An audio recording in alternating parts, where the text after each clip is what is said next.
ढोंगी साधु। एक शहर में पुलिस ने सभी चोरों की नाक में दम कर दिया था। सारे चोर एक के बाद एक पकड़े जा रहे थे।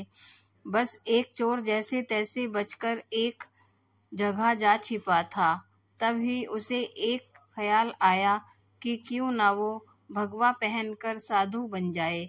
ये दुनिया चोरों को तो जूता मारती है, लेकिन अगर वही चोर भगवा पहन ले तो उसके पैरों में पड़ी रहती है। इस प्रकार चोर साधु बनकर घूमने लगता है।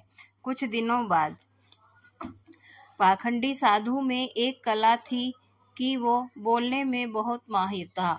प्रवचन तो उसके बाएं हाथ का खेल था। इस कारण साधु की निकल पड़ती है। उसके बहुत से शिष्य बन जाते हैं। कई लोग उसके आगे पीछे घूमने लगते हैं। उसे मुफ्त में खाने को मिलने लगता है। बस उसे सांसारिक जीवन छूटने का दुख रहता है। पाखंडी साधु जंगल में अपने शिष्यों के साथ रह रहा था।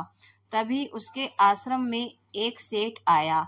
सेठ को भी पाखंडी साधु ने अपने बोलने की कला से प्रभावित कर दिया।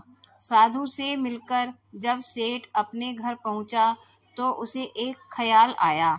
असल में सेठ को एक दुविधा थी।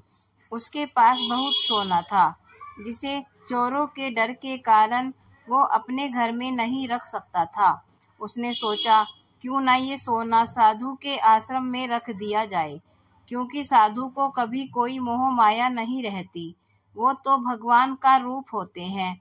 किसी को ऐसे देवता पर शक भी नहीं होगा कि उनके आश्रम में सोना गड़ा हुआ है। ऐसा सोचकर सेठ दूसरे दिन सोना लेकर पाखंडी साधु के आश्रम आता है और उससे पूरी बात बताता है।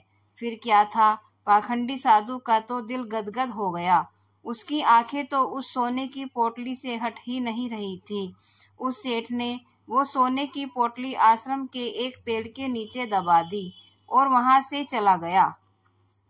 अब साधु को नींद कहाँ आनी थी। वो रात भर उस सोने की पोटली के बारे में सोचता रहा। उसने सोचा, अगर ये सोना मिल जाए तो जीवन तर जाएगा, सांसारिक सुख भी मिलेगा जो इस भगवा कपड़ों ने छीन लिया है। इस तरह साधु ने कई सपने देख डाले। दूसरी तरफ सेठ सोने को आश्रम में रखकर संतुष्ट होकर सो रहा था। कुछ समय बीतने पर साधु ने एक योजना बनाई। उसने सोचा कि वो इस सोने को लेकर चला जाएगा और सेठ को शक न हो, इसलिए वो उसके घर जाकर जाने की बात कहेगा, ताकि सेठ को ये न लगे कि साधु सोना लेकर भागा है। अगले दिन साधु सेठ के घर जाता है। सेठ के पास एक व्यापारी बैठा रहता है। साधु को आता देख सेठ खुशी से झूम जाता है और कई पकवान बनाकर खिलाता है। साधु सेठ को अपने जाने की बात कहता है। इस पर सेठ दुखी होकर उसे रोकता है, लेकिन साधु कहता है कि वो एक सन्यासी है, किसी एक जगह नहीं रह सकता, उसे कई लोगों को मार्गदर्शन देना है। ऐसा कहकर साधु बाहर निकलता है और जानबूझकर सेठ के घर का एक तिनका उठा ले जाता है। थोड़ी देर बाद साधु वापस आता है, जिसे देख सेठ वापस आने का कारण पूछता है। तब साधु कहता है कि आपके घर का यह एक तिनका मेरी धोती में लटककर मेरे साथ जा रहा था, वही लौटाने आया हूँ। सेठ हाथ जोड़कर कहता है, इसकी क्या जरूरत थी? तब साधु कहता है, इस संसार की किसी भी वस्तु पर साधु का कोई हक नहीं है। फिर अपनी बातों से वो सेठ को मोहित कर देता है और वहां से निकल जाता है। यह सब घटना सेठ के पास बैठा व्यापारी देखता है और सेठ से पूछता है कि कौन है ये साधु। तब सेठ उसे पूरी बात बताता है, जिसे सुनकर व्यापारी जोर जोर से हंसने लगता है। सेठ हंसने का कारण पूछता है। तब व्यापारी उसे कहता है, तुम मूर्ख हो, वो पाखंडी तुम्हें लूट कर ले गया। जिस पर सेठ कहता है, कैसी बातें करते हो, वो एक संत है, बहुत ज्ञानी है। व्यापारी कहता है, अगर तुम्हें अपना सोना बचाना है तो उस जगह चलो जहाँ सोना दबाया था।